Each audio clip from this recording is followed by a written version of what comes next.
Nous allons comparer les résultats obtenus à Moussou à ceux obtenus à Yahoo.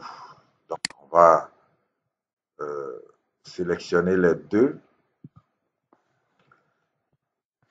échantillons et aller sur OK. Voilà. Donc, je reprends un peu le même exercice de tout à l'heure. Je colle ici en A. Voilà. Rapidement. Je décoche. OK. Bien, donc nos deux échantillons sont prêts pour être analysés. Je les ai sélectionnés. Et comme je l'ai dit dans l'exercice précédent, il faut toujours faire l'analyse descriptive. Voilà. À partir de cette analyse, nous pouvons voir ici aisément que les échantillons ont des effectifs respectivement de 23 et de 15 pour Moussou et Yahoo. Voilà, on peut déjà voir que ces effectifs sont inférieurs à 30. On peut jeter un coup d'œil sur les paramètres de description. La moyenne est de 81 à Moussou et de 117 à Yahoo. Quant à la médiane, on a 84 à Moussou et 99 à Yahoo. Voilà. Donc, vu la taille ou les tailles des échantillons, nous sommes obligés de faire un test de normalité. Alors, donc, on va, les deux ont été désélectionnés, je vais les resélectionner. Voilà. Et je fais le test de normalité pour les deux échantillons à la fois. Normality test. Et voilà les résultats.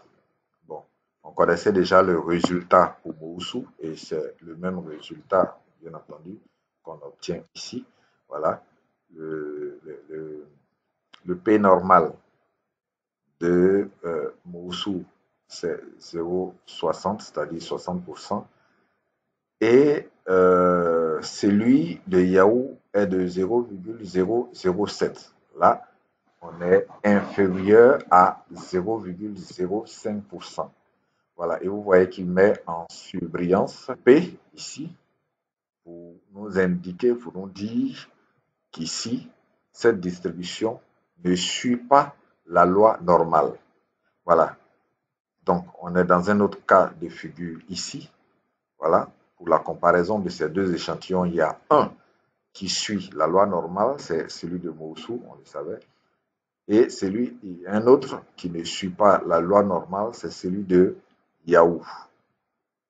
Donc, on est dans le cas de deux échantillons. On va comparer deux échantillons dont l'un suit la loi normale et l'autre ne suit pas la loi normale. Alors, selon le cours, dans ce cas de figure, ce qu'on fait, c'est un test non paramétrique qu'on va faire, qu'on va appliquer ici. Alors, je sors de là, voilà, je sors de là, univariate, tout sample toujours, même chose, ok, tout sample toujours. Cette fois-ci, voilà, il s'agit d'un test non paramétrique de comparaison de deux échantillons.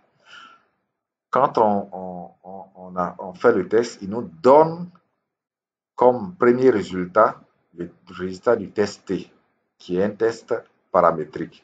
On n'en a pas besoin puisque nous, on a besoin des résultats de tests non paramétriques de deux échantillons. Et selon ce qu'on a vu, il s'agit du test de Mann-Whitney.